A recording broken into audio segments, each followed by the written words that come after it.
नमस्कार। गाँव टिकनी खबर को नहीं एनएम न्यूज को स्वागत करुच्ची मु पुष्पा। आसंतु नजर पकाइबा आजिर मुख्य खबर उपरे।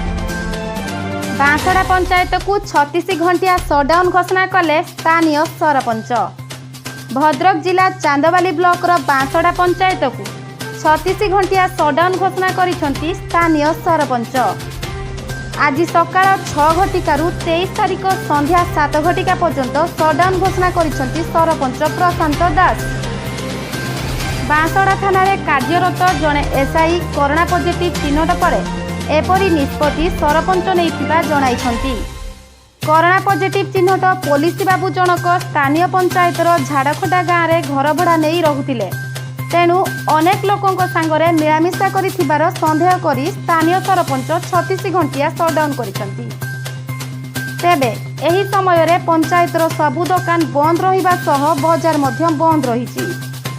चांदबाली नित्यानंद महाकुडुंक रिपोर्ट एनएम न्यूज।